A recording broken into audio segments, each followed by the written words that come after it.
Now we're going to start using GPT-4, and I'm going to ask questions now and see if there's any difference in the response. You know, GPT-4 is, it says, our most capable model, great for tasks that require creativity and advanced reasoning, available exclusively to Plus users. GPT-4 has a cap of 50 messages every 3 hours. So here we go. We're going to ask, what is the date? So look at this, the current date is 2023-08-27. How can I assist you further? So 3.5 would not tell me the date, but GPT-4 does. Strange behavior. What is the time? I'm sorry, human, I don't have the capability to access real-time information, such as the current time. You may want to check the time on your device or another reliable source. Is there anything else I can help you with? So I'm going to ask, who are you? I am ChatGPT, a text-based conversational agent trained on the GPT-4 architecture by OpenAI. My primary function is to assist you with answering questions, providing explanations, generating text, and more. However, it's important to note that I don't have real-time access to information, and my training data only goes up to September 2021. How may I assist you further, human? So it looks how it says. I love how it says I am ChatGPT, text-based conversation agent trained on the GPT-4 architecture. So it knows we're in GPT mode, GPT-4 mode. So that's at least a distinction. Let's see, where are you? I don't have a physical location. I exist solely as a software program running on distributed servers. The servers could be located in various data centers around the world, but I don't have awareness or control over them. My interaction with you purely is through this text-based platform. How may I assist you further, human? So I'm gonna ask, and it's interesting how its response is a little bit more targeted, not quite as verbose, but who created you? I was created by OpenAI, a research organization. OpenAI developed the GPT, generative pre-trained transformer architecture that I'm based on, specifically the GPT-4 version. The goal of OpenAI is to ensure that artificial intelligence benefits all of humanity, and part of that mission involves creating advanced conversational agents like me to assist with a wide range of tasks. However, it's important to note that while I can generate human-like text, I don't have feelings, self-awareness, or the ability to understand context in the way a human does. How may I assist you further, human? I'm going to ask, how are you trained? I was trained using a method known as supervised learning on a massive data set that includes text from a wide variety of sources, like websites, books, articles, and other texts. The data is processed in a two-step pre-training and fine-tuning. Pre-training is, in this phase, the model is trained to predict the next word in a sentence by processing large amounts of text data. The model learns the statistical properties of the language, such as syntax, grammar, and some levels of semantics. This helps the model generate human-like text based on the patterns it has observed. Fine-tuning. After pre-training, the model is further refined on a more specific data set, often with human reviewers following guidelines provided by OpenAI. This helps to make the model more useful, safe, and aligned with human values. The architecture underlying my capabilities consists of neural networks with a large number of parameters, which are the aspects of the model that are learned from the data during the training process. It's worth noting that while I strive for accuracy, I can still generate incorrect or misleading information and should not be seen as a perfectly reliable source. How may I assist you further, human? So I'm going to ask, what is your expertise? So I've been trained on a diverse range of text that consists of a variety of topics, but not limited to general knowledge, history, geography, science, technology, and more. Technical information, basics of programming, mathematics, and engineering. Advice, while I'm not a substitute for professional advice, I can offer general suggestions on various topics like studying, time management, interpersonal relationships. Cool. Writing and content creation, I can generate text for creative writing, essay summaries, and other types of content. Entertainment, I can generate jokes, stories, poems, and engage in casual conversation. Language learning, I can assist in the creation and I can assist in learning new languages by providing basic phrases, grammar explanations, and so on. I'd like that grammar explanation, please. That could be very helpful. And then here are some important limitations to keep in mind. Outdated information. My training data only goes up until September 2021, so I might not have the most up-to-date information. No real-time access. I can't browse the internet or access real-time data, so I can't provide current news, stock prices, or timely information. Not a substitute for professionals. While I strive for accuracy, I can't replace specialized expertise from certified professionals in fields like medicine, law, and financial planning. Can generate errors. I strive for accuracy, but still generate incorrect or misleading information. How may I assist you further, human? All right, so that's an interesting, it's a slightly different response than 3.5, but similar. I think it's a little bit, simpler explanation, but looks to be provide a wider scope. So what do you like to do? So I don't have dislikes. I don't have likes, dislikes, preferences, or feelings, as I'm simply a program designed to assist you with generating text based on the data I've been trained on. My primary function is to provide information, answer questions, generate content, and assist with a wide variety of text-based tasks. Whether it's answering questions about history, helping with a programming problem, or generating a poem, my goal is to assist you to the best of my abilities. How may I assist you further, human? So I'm going to ask do you have any limitations? Yes, I do have several limitations. Here are some of the key ones. Outdated information. My training data only goes up to September 2021, so I may not have the most current information. No real-time access. I can't browse the internet or access databases in real time, which limits my ability to provide up-to-date information, news, or real-time data. Accuracy. While I strive for factual accuracy, I can still generate incorrect or misleading information. No personal experience or emotions. I don't have feelings, consciousness, or personal experiences, which limits my ability to understand context or provide emotionally nuanced advice. Not a substitute professional advice. My responses are generated based on patterns in the data I was trained on and should not be considered a substitute professional advice in the fields like medicine, law, or finance. Language and context limitations. While I can understand and generate text in multiple languages, I may not fully grasp the nuances, idioms, or cultural context behind certain phrases or expressions. Ethical and safety guidelines. I'm programmed to avoid generating text that includes hate speech, violence, or other forms of harmful behavior, but the system isn't perfect and may occasionally make errors in this regard. Computational limits. While I can generate text on a wide range of topics, there are limitations to the complexity and length of the content I can produce due to computational constraints. Understanding ambiguities. I can sometimes struggle with ambiguous queries or those that require deep understanding of human context or subtlety. These are some of my key limitations you might want to be aware of while interacting with me. How may I assist you further? So now I'm going to ask, the basic questions. What is the population of the United States? As of my last update in September 21, the estimated population of the United States was around 331 million, according to the U.S. Census Bureau. However, I can't provide real-time information, and the current population have likely changed since then. Census data is updated periodically, and other estimates are often made in between formal censuses. If you need the most current information, I recommend checking with reliable sources such as U.S. Census Bureau's website or other official statistical agencies. Is there anything I can help you with, human? So I'm going to ask, what is the capital of England? The capital of England is London.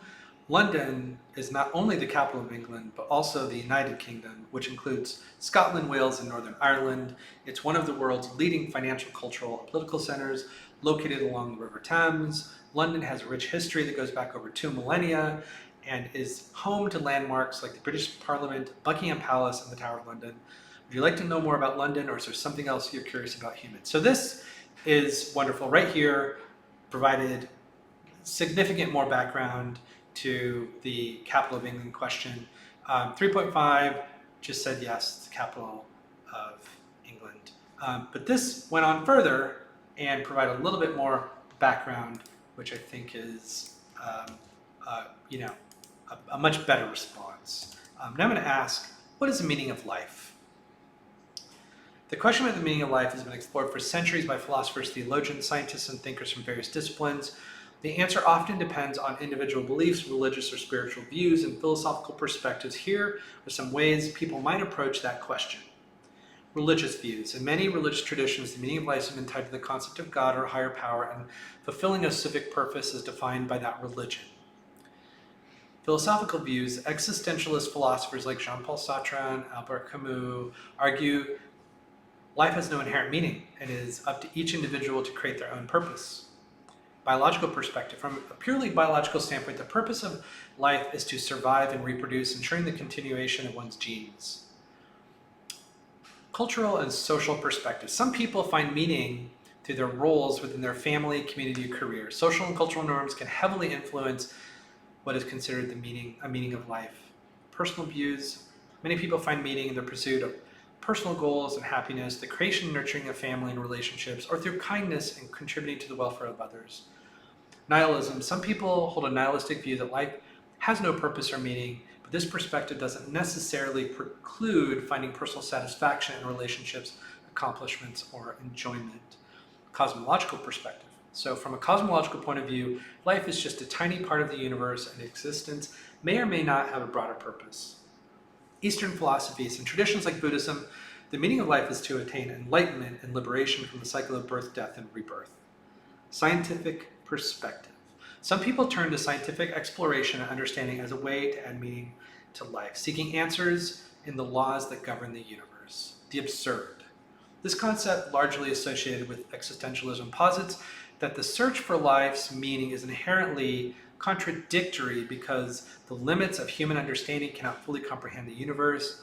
Whoa, I'm absolutely loving this response. The meaning of life can differ greatly from one person to another based on their experience, beliefs, and perspectives. What do you think, human? Well, I love this response. So much deeper than the previous one.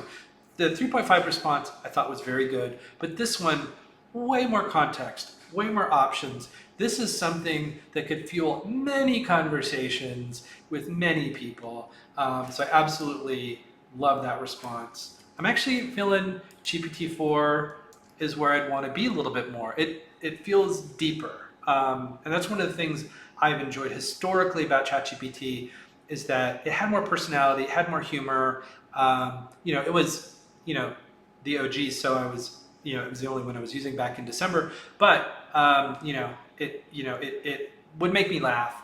It would inform me. It would educate me, and it was silly, which was great. But I'm not feeling the silliness. It's interesting. So my next question is, what is the difference between good and evil? The concepts of good and evil are complex and have been the subject of philosophical, religious, and ethical inquiry for millennia. They can vary significantly depending on the cultural, ethical, and religious context in which they're considered. Below are some ways these terms are often differentiated. So philosophical perspectives, utilitarianism. Good actions are those that maximize happiness or pleasure for the greatest number of people, utilitarianism. Deontological ethics. Some philosophers argue that good and evil are determined by the actions themselves rather than the outcomes, following a moral law or set of principles seen as inherently good. So it's the action, not the outcome. Interesting. Virtue ethics. The perspective focuses on the character of the individual. Goodness is associated with virtuous characters like honesty, courage, and compassion, while evil is associated with vices like deceit, cowardice, and cruelty. Wow, that's really cool. Okay, now we're switching to religious perspective. So, religious perspective, monotheistic traditions, in religions like Christianity, Islam, Judaism, good is often associated with obedience to the will or laws of a singular God, while evil is often defined as rebellion against the same. Eastern religions, in religions like Hinduism and Buddhism, good and evil may be related to concepts like karma, dharma, and the cycle of birth and rebirth. Interesting. So yeah, that's great. And then cultural and social perspective, so social contract. In some views, what is good is determined by agreements within a community or society, actions that contribute to social stability and well-being that are often seen as good, while those that disrupt them are seen as evil. Moral relativism. The perspective holds that what is considered good or evil can vary significantly between different cultures and circumstances. Psychological perspectives. Now, I'm noticing right here, it's looking like it's stuck. And I don't know if I did that when I was trying to stop the scrolling. Maybe I should let it finish and then respond, But let's see here. So psychological perspectives, nature versus nurture. Psychological studies have looked at the roles of genetics and the environment in shaping moral decisions, though there's no definitive answer as to what inherently makes someone good or evil. Moral development. Psychologists like Lawrence Kohlberg have proposed that individuals go through stages of moral development influencing their conceptions of good and evil. It's worth noting that many people's views are a blend of these perspectives, influenced by their upbringing, experiences, and personal reflections. What constitutes good or evil is often subject to interpretation and blink, blink, blink. Look. So you see it's blinking. You see the dots going here. The stop generating is there. I guess I'm just going to click. Actually, what I'm going to do is I'm going to say continue and see. Whoops. So it won't even let me do that. Let me just click stop generating. And I'm just going to click regenerate, and let's see how it handles that. So, bringing the philosophical perspective, utilitarianism, deontology, virtue ethics, religious perspective, Christianity. But breaking out Christianity, Islam. Okay, so it is different. So this is not exactly the same as before, but similar. We're going to let it finish before I begin my scrolling, because I don't want to interfere with its generation and response. All right, so go back up to the top here. So philosophical perspectives, utilitarianism, deontology, virtue ethics, it had those before. Religious and spiritual perspectives, it didn't break out individual religions, but it's saying Christianity, good is often aligned with the nature and commands of God, while evil is seen as a deviation from God's will. Islam, similar to Christianity, actions in accordance with God's law, Sharia, are considered to be good, while actions that deviate are considered evil. Hinduism, good and evil are related to concepts of karma and dharma. Good actions align with one's duty, dharma, and results in positive karma, while evil actions result in negative karma. And Buddhism, so it's Hinduism and Buddhism now. Good actions are those that alleviate suffering and following the eightfold path, whereas evil actions increase suffering. So this is definitely a different response. So it's got the social contract, cultural relativism, which it kind of referenced for it slightly different, individual perspective, personal morality, so individual perspective, personality. Individuals often have their own sense of what is good or evil based on personal experience, reasoning, intuition, emotional response. People often judge good and evil based on emotional responses like empathy, disgust, or indignation. So it's absolutely true. We feel it, so I get it. Objective versus subjective. So objective morality, some argue there are universal moral laws that define good and evil independent of human opinion. Subjective morality. Others argue that concepts of good and evil are societal constructs and can vary from person to person or culture to culture. Interesting. Okay. So given the complexity and differing viewpoints on what constitutes good and evil, there's no single answer that will satisfy everyone. The understanding of these concepts can change over time and vary significantly depending on a multitude of factors. What are your thoughts on this, human? So, well, one, I wish you wouldn't have gotten stuck. Ooh. But I love this. I love this response. I love the response. I love the breakdown. So much more depth than 3.5. So I really love that. I'm going to continue and switch over to my open-ended questions. What would happen if I could fly? All right, the ability to fly would have a variety of interesting implications, both for you as an individual and potentially for society at large. Here are some aspects to consider. Personal implications, freedom of mobility, time savings, perspective, physical impact, privacy, social and legal implications, regulations, security concerns, social divide, economic impact, environmental impact, psychological implications, sense of power, personal responsibility, public perception. Wow, okay, so it's definitely breaking this down with a lot more depth. I love how it broke it down with personal, societal and legal, and then psychological. So let's just go into this. So personal freedom of mobility. You would have unprecedented freedom to move around without the limitations of road traffic or the need for vehicles. Time savings. Commuting would be quicker, allowing you more time for other activities. Perspective. Flying would offer a bird's eye view of the world, which might give you a different perspective on life and your surroundings. Absolutely. Physical impact. Depending on how this ability works, flying could have various impacts on your body, from requiring immense physical strength or being a more effortless experience. Privacy. It can be hard to go unnoticed, which might lead to a lack of privacy. Societal and legal implications. So regulations. New laws and regulations would likely be established to manage human flight, similar to current laws governing air traffic. Security concerns. Ability to fly could raise concerns about safety and security, both for individuals and for society at large. Social divide. If you're the only one who can fly, the ability is rare. It could create societal tension or feelings of inequality. Various industries, such as automotive and airline industries, could be impacted if many people gain the ability to fly.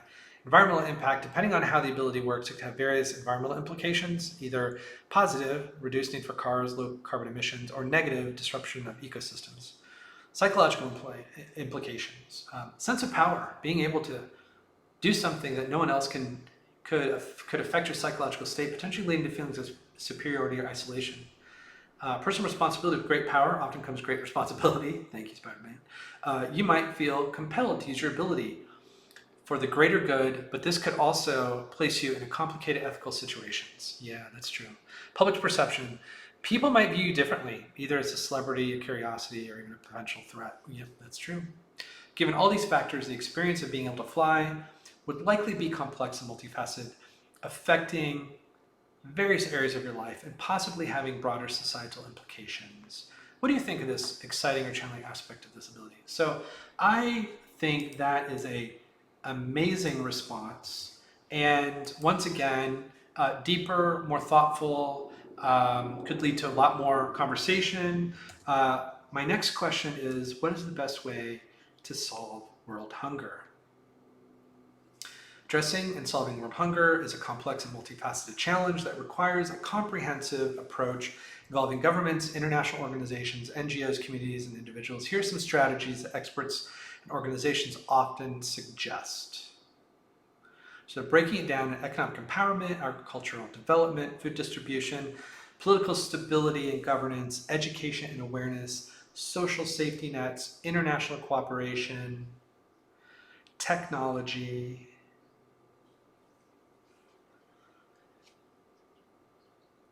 This is really well done. Now, what I love about Forrest's response, it looks to be very similar, but the way it is writing I feel like 4 is breaking out the information far better.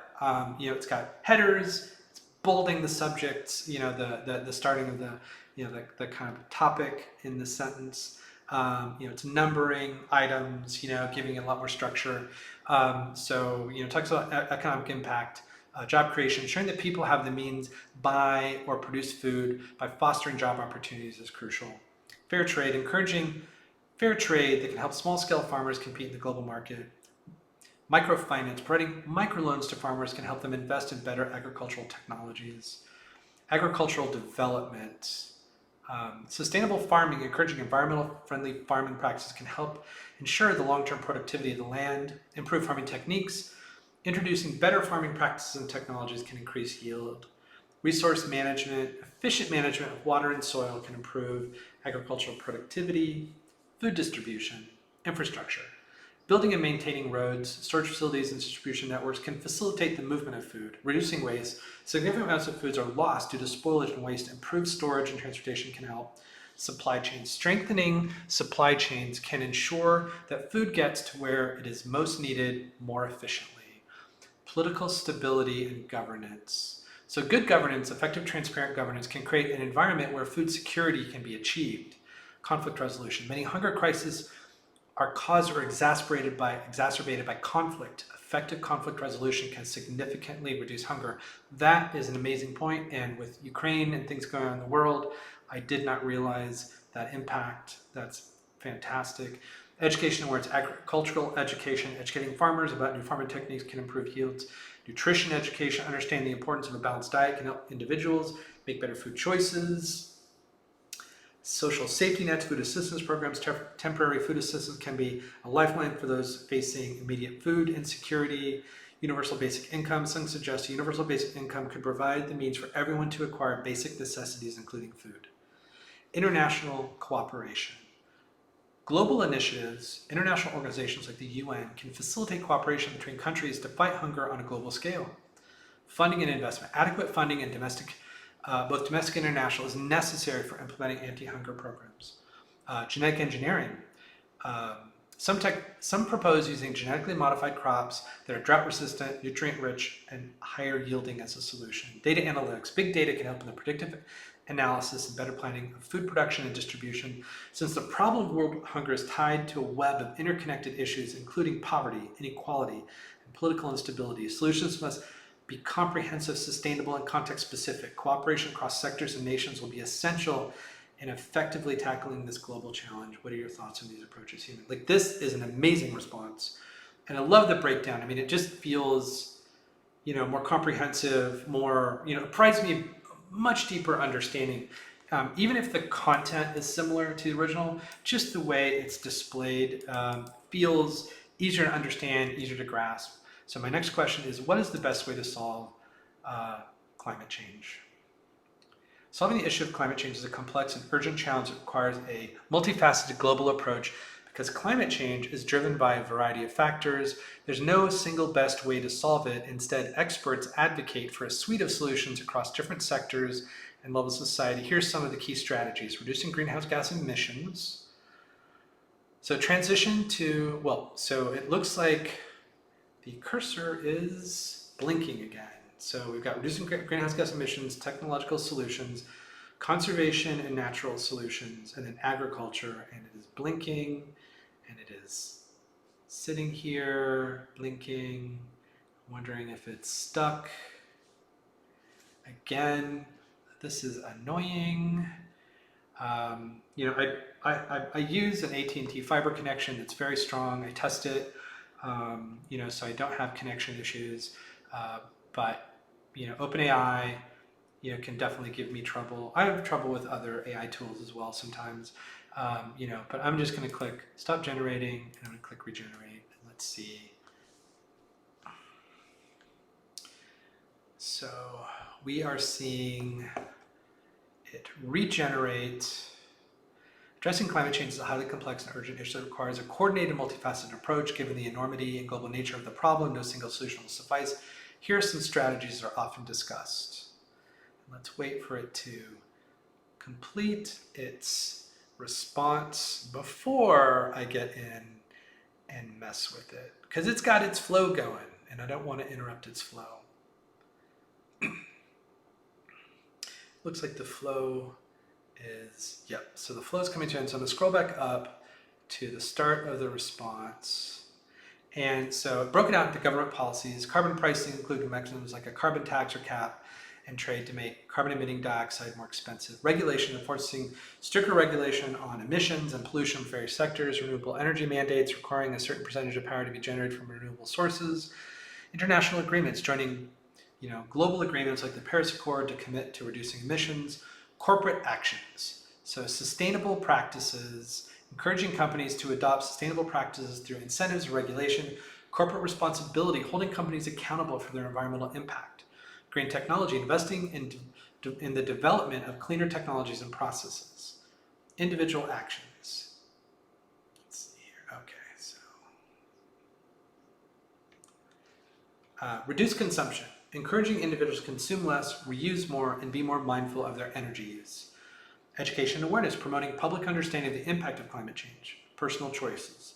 Adopting a more sustainable lifestyle, such as using public transportation, reducing meat consumption, or using energy-efficient appliances.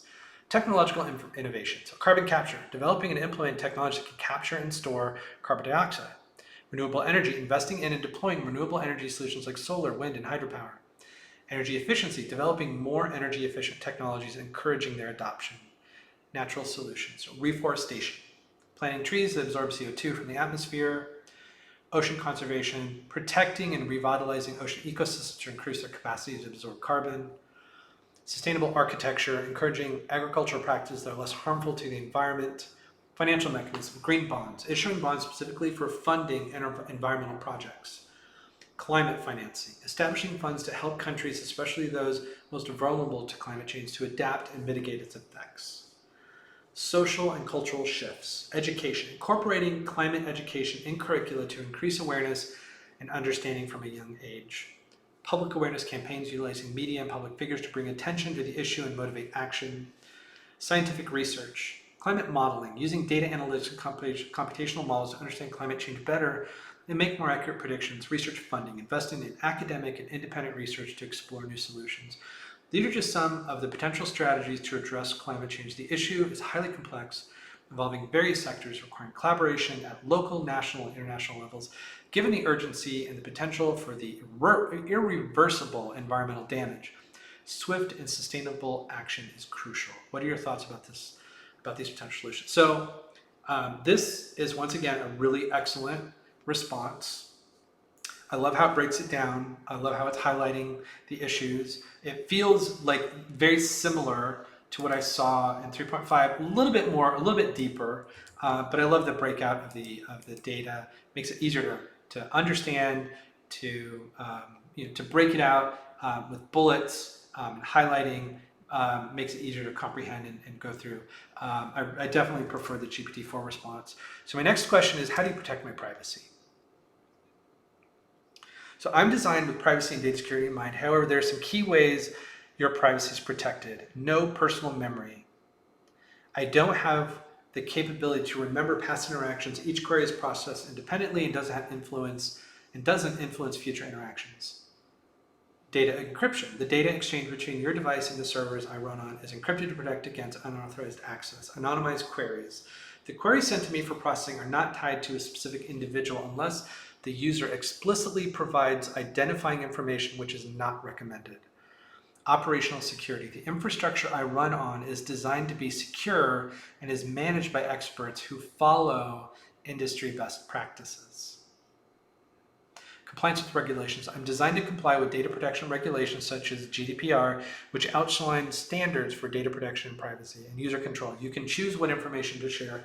I don't require personal information to provide answers to most types of queries. Transparency. I aim to be transparent about the data I collect and how I use it in accordance with privacy regulations and best practices. However, it's important to note that while steps are taken to protect your privacy, no system can be 100% secure. Therefore, it's advisable to avoid sharing sensitive personal information online whenever possible. Is there anything else you'd like to know about this topic, human? So that's a good explanation. I like how it broke it out. I like the the bullet points and highlighting the topic for each sentence. I'm going to ask the question: do you use this chat information? So as of my last update, September 21, it's finally getting back to that. I don't have the capability to remember or use personal information from one interaction to the next. I'm designed to prioritize user privacy and data security, operating under a stateless model where each query is processed independently and doesn't influence future interactions. However, data sent to me may be collected and analyzed in an aggregated and anonymized form for the purposes of improving the performance, reliability, and accuracy of the system. The data is generally used to train and refine the machine learning models behind the service, as well as for operational modeling, operational monitoring, and troubleshooting.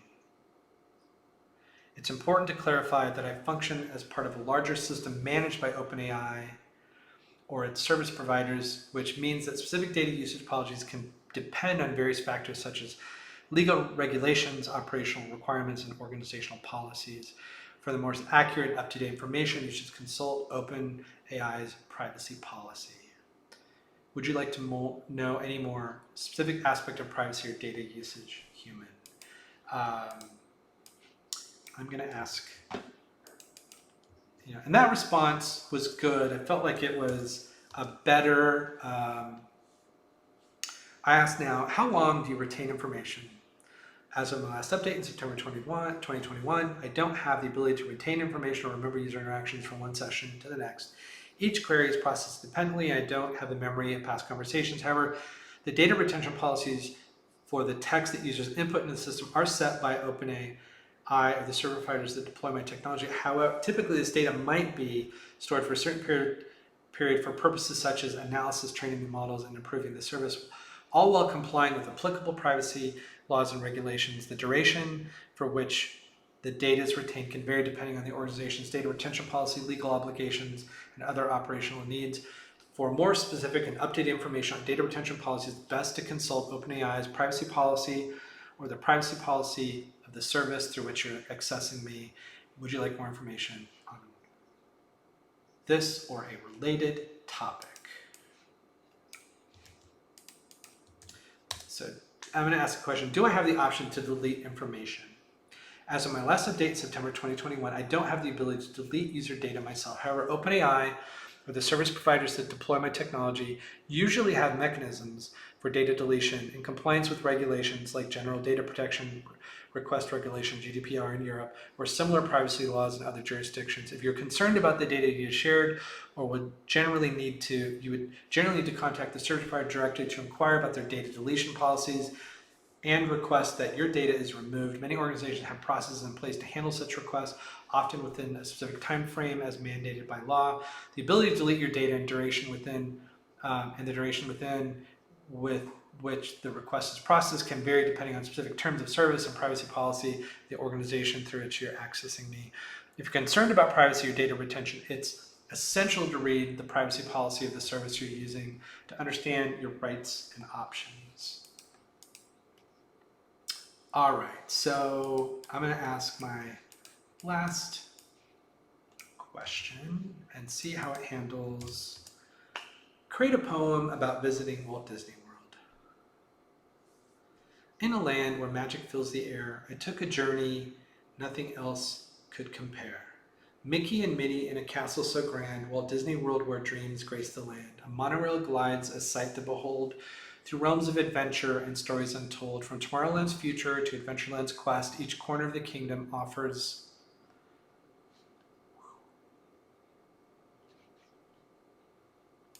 sorry about that. Each corner of the kingdom offers its best.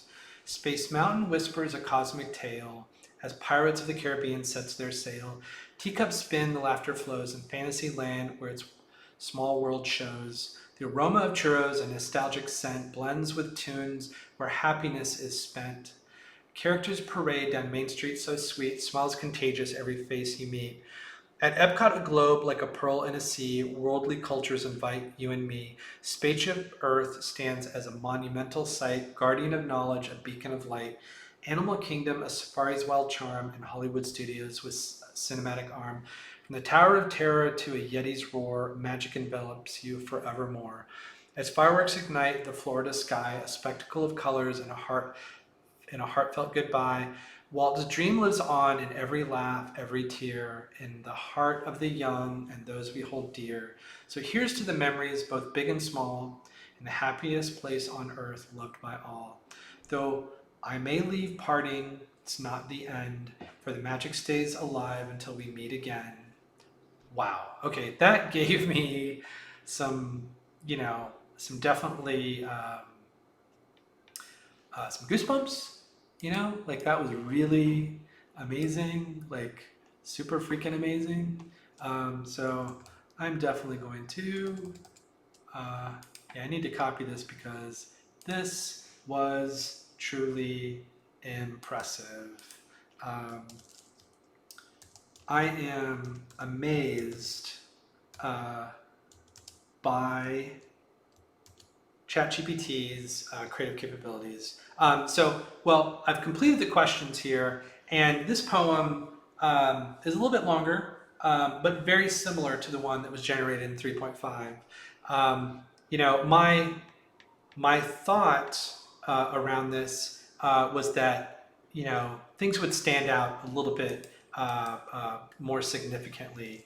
So I'm going to say create a table explaining the pros and cons of GPT 3.5 versus GPT 4. And let's see if it can give us a background. All right, certainly human below is a table outlining the pros and cons of GPT 3.5 versus GPT 4. based on their general capabilities and features as of my last update in September 2021.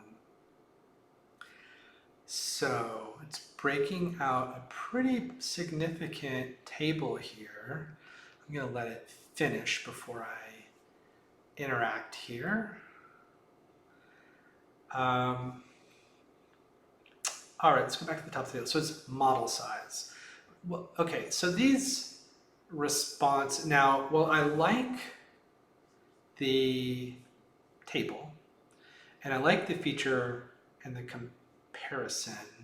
It's very vague. So model size, you know, smaller requires less computational power for pros, lower capacity of understanding for complex queries, con, you know, GPT-4 larger model and size for better understanding and generating text requires more computational power and resources. So, accuracy, you've got, decent for general purpose queries, but so it's saying that, an accuracy level is still a challenge regardless of the model. It's saying there's improved accuracy and better context comprehension in GPT-4 context.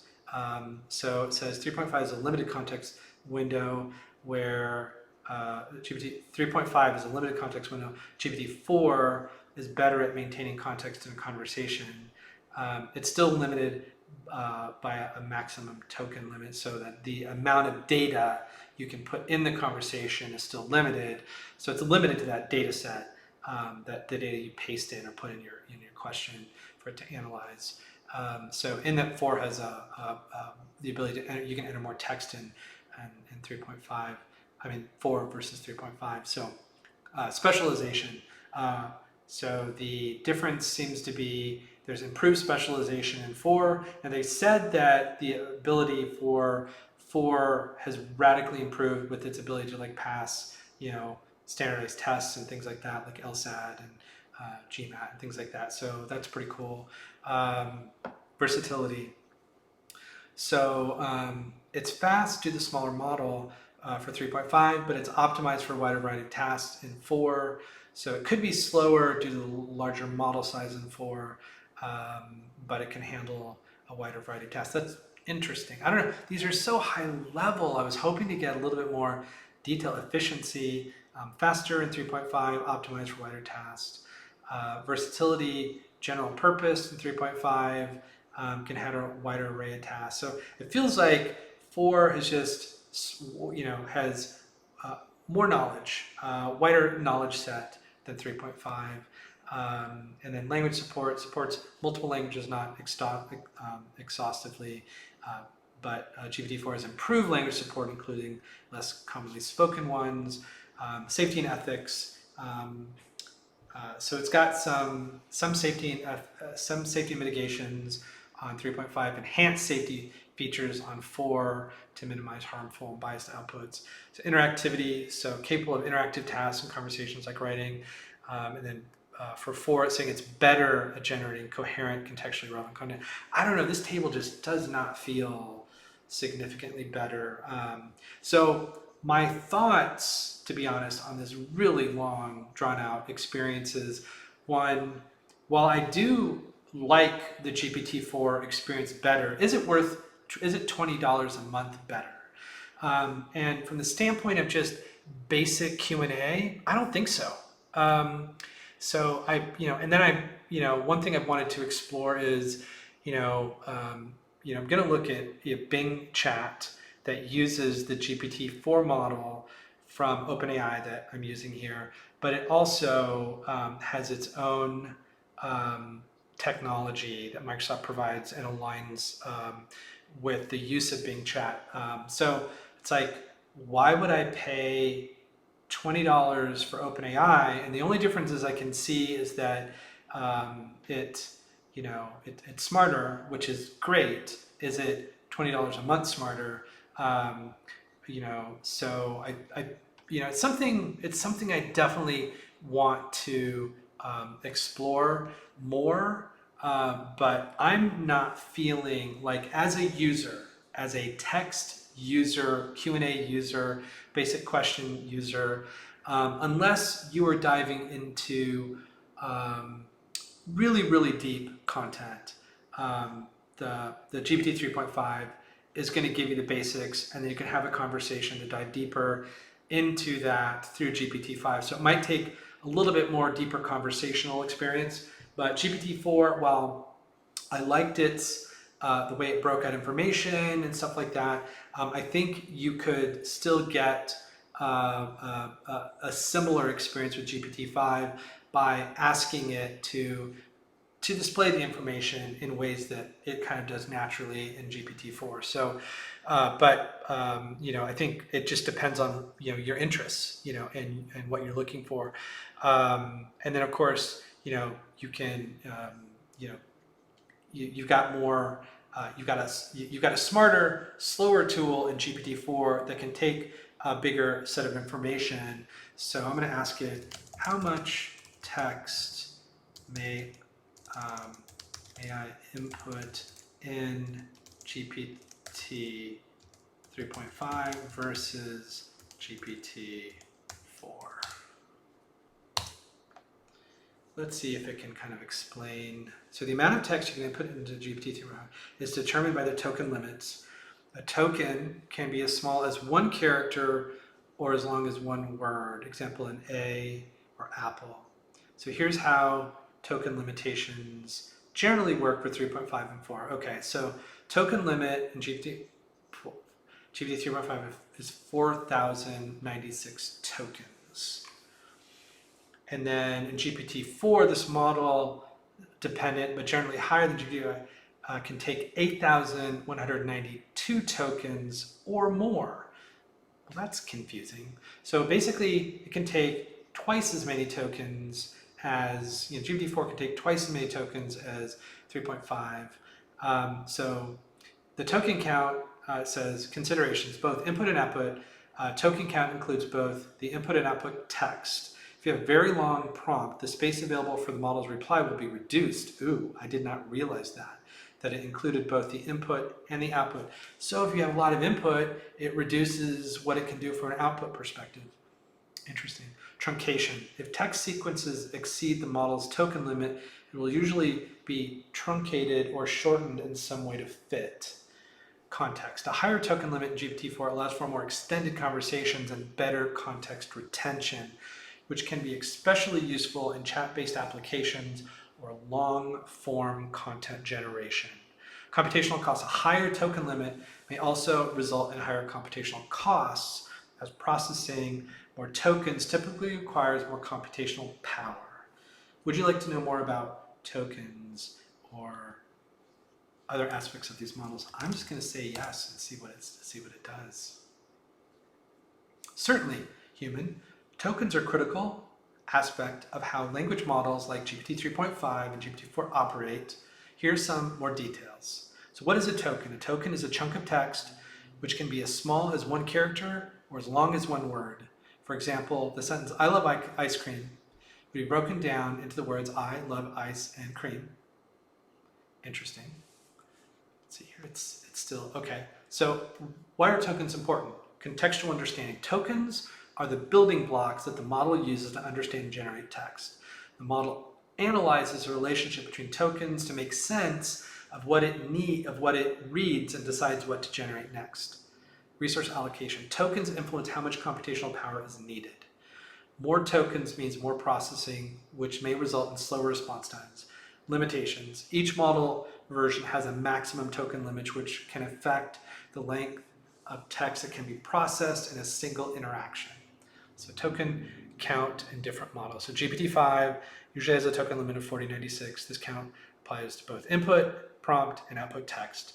GPT-4 generally offers a higher token limit, up to 8,192 tokens or more in some configurations. This allows for longer conversations or more extensive content generation in one go. And I've, a lot of times when I'm doing an interaction with an AI and I'm having it do, create like a long list of things, I just tell it to continue, and it will just continue the thing. So, once it reaches that point where it's stopped generating text, usually it lets you, continue the conversation. We found during this, this experience today, where it can get to a thing where there's the flashing cursor and you can't do anything but click regenerate, which really sucks. But anyway, practical implications. So long conversations. A higher token limit means the model can maintain context over a more extended interaction, which is useful for dialogue systems, customer service bots, or interactive storytelling. Data truncation. If you exceed the token limit, you'll have to truncate, omit, or otherwise reduce your text until it fits. This could mean losing some context or details from your query or the model's response. Computation time. The higher token counts usually result in slower response times and may incur higher costs if using a paid API. Complexity. Models with higher token limits can generally tackle more complex queries and produce more elaborate responses, which can be beneficial for specialized tasks. Would you like to dive deeper into any aspects of this? So no. So the core of this is what we've just learned about tokens.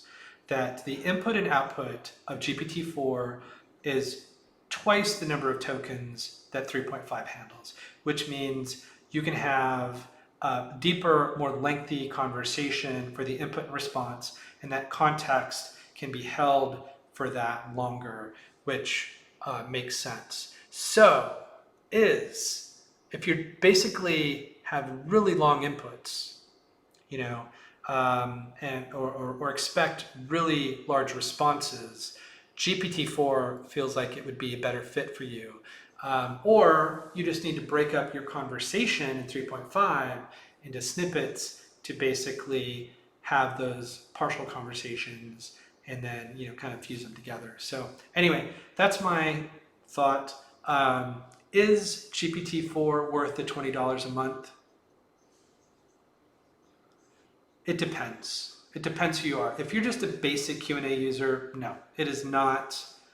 I don't think it adds a lot of value. If you're going to use plugins and do some more advanced functions, if you're going to do more deeper analysis of data that you're going to be inputting and getting it to analyze, you might need it there. So for particular roles or positions, or just genuine curiosity, you're exploring the possibilities of the tool like I am.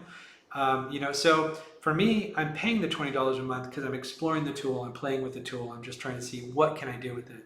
So anyway, thank you. If you've made it to the end of this video, wow, like you're committed to understanding this and tolerant of me and my voice and my foibles and my nerdiness, which, to be honest with you, this for me was a really good kind of deeper dive into OpenAI's ChatGPT.